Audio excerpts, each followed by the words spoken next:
Sahabat, salam jumpa kembali di channel B2RW. Salam sehat. Pada hari raya Maria dikandung tanpa noda dosa, 8 Desember 2020 tahun lalu, Bapa Suci Paus Fransiskus memaklumkan dan menjadikan tahun Santo Yosef sampai dengan 8 Desember 2021 ini.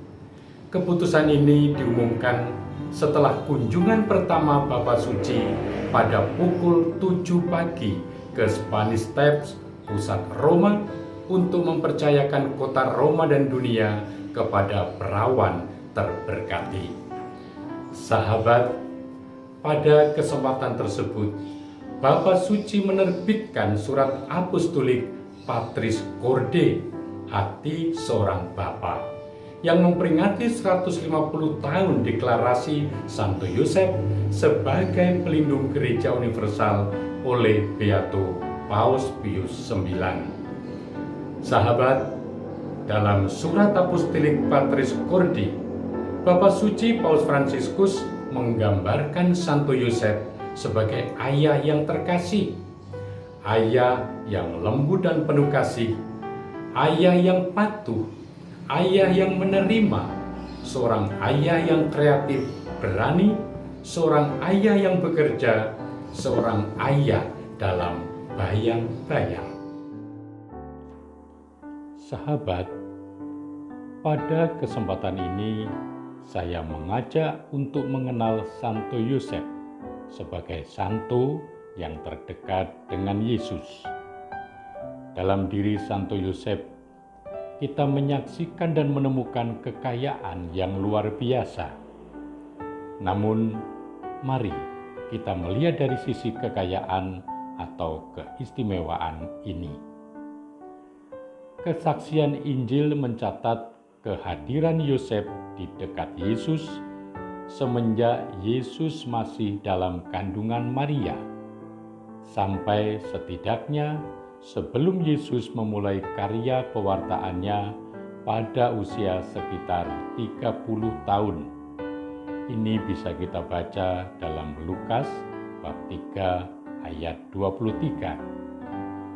Berkat Yosef, Yesus dimasukkan dalam silsilah keturunan Daud.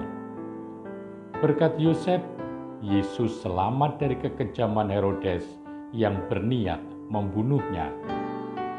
Berkat Yosef, Yesus makin bertambah besar dan bertambah hikmatnya dan besarnya, dan makin dikasihi oleh Allah dan manusia. Lukas 2, 51 sampai dengan 52. Gereja Katolik melalui para paus mengakui peran Santo Yosef dalam sejarah keselamatan.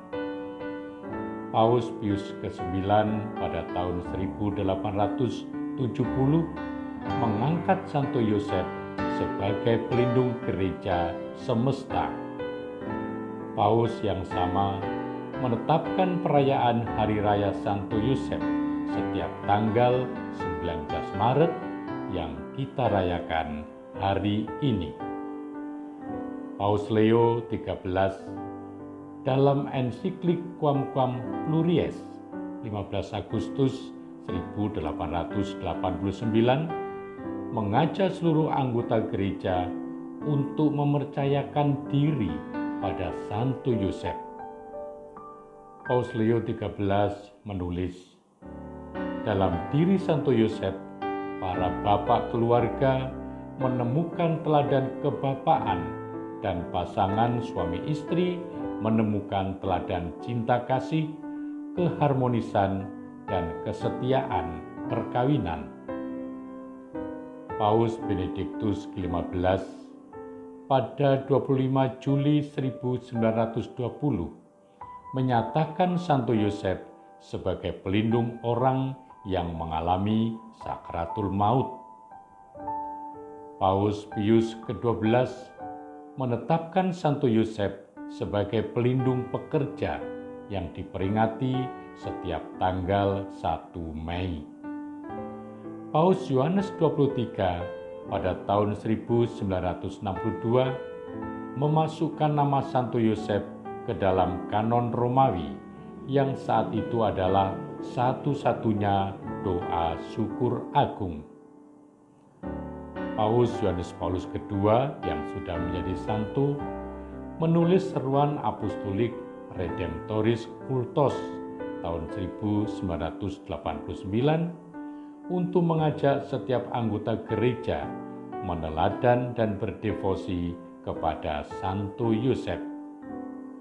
Paus Fransiskus, Paus kita sekarang, pada tahun 2013 memasukkan nama Santo Yosef ke dalam doa syukur agung kedua sampai dengan 4. Dari pribadi Santo Yosef, kita bisa meneladan ketulusan hati, teduh pada prinsip, sekaligus lembut dalam cara menerapkannya, kesigapan dalam menjalankan perintah Allah, kerja keras, dan semangat rela berkurban.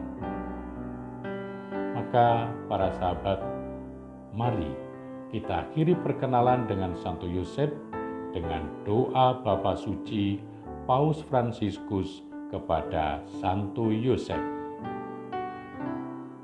Salam penjaga Sang Penebus, mempelai Santa Perawan Maria, kepadamu Allah mempercayakan putranya yang tunggal. Di dalam dirimu, Maria menaruh kepercayaannya. Bersamamu, Kristus menjadi manusia. Santo Yosef, kepada kami juga, perlihatkan dirimu seorang Bapa dan bimbinglah kami di jalan kehidupan. Perolehkan bagi kami rahmat, belas kasih, dan keberanian, serta lindungilah kami dari setiap kejahatan. Amin. Sahabat, mari kita meneladani Santo Yosef, orang yang penuh iman. Diam tapi bekerja, dan pekerjaannya selalu didasarkan pada kehendak Allah. Tuhan memberkati.